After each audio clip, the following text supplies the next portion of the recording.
ನನಗೆ ಇತ್ತೀಚಿನ ದಿನಗಳಲ್ಲಿ ನಮ್ಮ ಮೇಲೆ ಒಂದು ಅಲಿಗೇಷನ್ ಅಂತಂದರೆ, ಸೊ ನಾವು ಈ ರೀತಿ ಕೆಲಸ ಮಾಡ್ಕೊಂಡು ಬರೋಂಥ ಸಂದರ್ಭದಲ್ಲಿ ಸಂಕೇಶ್ವರ ಗ್ರಾಮದಲ್ಲಿ ಸುಮಾರು ಒಂದು 4 ತಿಂಗಳ ಹಿಂದೆ ಸೋನಾಲಿ ಅನ್ನೋರು ಒಂದು ಕಂಪ್ಲೇಂಟ್ ತೊಗೊಂಡು ಬರ್ತಾರೆ. ಯಾವುದೋ ಅಕ್ಕಪಕ್ಕದ ಮನೆಯಲ್ಲಿ ಜಗಳ ಆಡ್ತಂಥ ಸಂದರ್ಭದಲ್ಲಿ.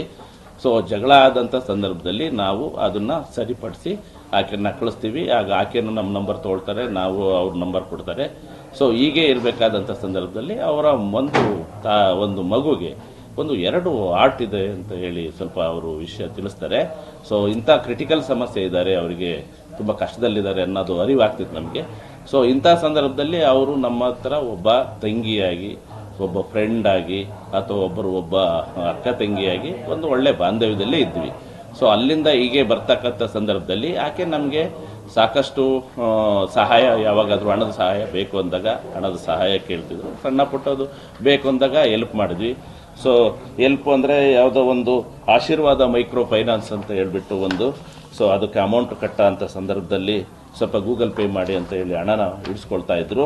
ಅದಕ್ಕೆ ಸಂಬಂಧಪಟ್ಟಂಗೆ ಸೊ ಸ್ವಲ್ಪ ಎಲ್ಲನ ಒಡವೆಗಳು ಎಲ್ಲನ ನಮ್ಮಲ್ಲಿ ಎಲ್ಲ ಮಾರ್ಕೊಂಡು ನಮಗೆ ಜೀವನ ನಡೆಯೋಕ್ಕಾಗಲ್ಲ ಅಂದಂಥ ಸಂದರ್ಭದಲ್ಲಿ ನಮ್ಗೊಂದು ಸ್ವಲ್ಪ ಲೋನ್ ಮಾಡಿಸಿ ಅಮೌಂಟ್ ಕೊಡ್ತೀವಿ, ಸ್ವಲ್ಪ ದಯವಿಟ್ಟು ಹೆಲ್ಪ್ ಮಾಡಿ ಅಂದಾಗ ಸೊ ವಿದ್ಯಾ ಜ್ಯುವೆಲರ್ಸ್ ಅಂತ ಹೇಳ್ಬಿಟ್ಟು ಉಕ್ಕೇರಿನಲ್ಲಿ ಅಲ್ಲಿ ಸ್ವಲ್ಪ ಸುಮಾರು 20,000 ಗೋಲ್ಡು ಮತ್ತು ಒಂದು ಬೆಳ್ಳಿನ ತಗೊಳ್ಳೋ ಅಂಥದ್ದು ಇದನ್ನು ಮಾಡಿದ್ರು. ಮತ್ತೆ ರಿಟರ್ನ್ ಮಾಡ್ತೀವಿ ಅಂತೇಳಿ ಇಸ್ಕೊಂಡ್ರು. ಓಕೆ ಆಯಿತು.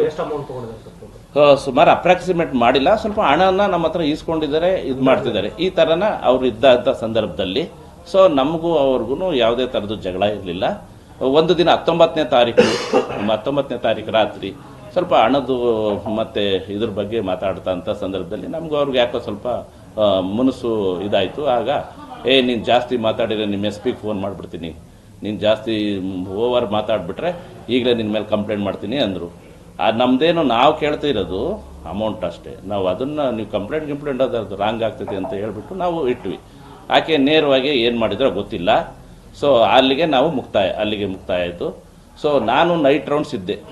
19ನೇ ತಾರೀಕು ರಾತ್ರಿ ನೈಟ್ ರೌಂಡ್ಸ್ ಇದ್ದಂಥ ಸಂದರ್ಭದಲ್ಲಿ ನಾನು ಗಸ್ತು ತಿರುಗುವಾಗ CPI ಅವರು ಶಿವಶರಣ ಔಜಿಯವರು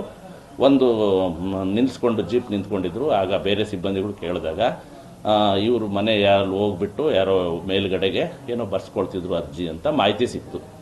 ಸೊ ಆಗ ನಮಗೆ ಗೊತ್ತಾಯಿತು, ಸೋನಾಲಿ ಅನ್ನೋರು ಮನೆ ಹತ್ರ ಹೋಗಿ CPI ಅವರು ಆಕೆ ಕಡೆಯಿಂದನ ಒತ್ತಾಯಪೂರ್ವಕವಾಗೋ ಅಥವಾ ಮನಸ್ಪೂರ್ವಕವಾಗೋ ಏನು ಮಾಡಿದಾರೋ ಗೊತ್ತಿಲ್ಲ, ಅದ್ರ ಬಗ್ಗೆ ಒಂದು ಅರ್ಜಿ ಪಡ್ಕೊಳ್ತಾರೆ. ಅರ್ಜಿ ಪಡ್ಕೊಂಡು ಅದನ್ನು ನೇರವಾಗಿ ತೊಗೊಂಡು ಬಂದು ಒಂದು LPT ಮಾಡ್ಕೊಳ್ತಾರೆ. LPT ಮಾಡ್ಕೊಂಡಂಥವರು ಅದನ್ನು ನೇರವಾಗಿ SP ಸಾಹೇಬರಿಗೆ ಕಳಿಸ್ತಾರೆ. SP ಸಾಹೇಬರಿಗೆ LPTನಲ್ಲಿ ಇವರು ನಮಗೆ ತೊಂದರೆ ಕೊಡ್ತಾರೆ ಅನ್ನೋದು ಅದ್ರ ಉಲ್ಲೇಖ ಮಾಡಿದ್ದಾರೆ.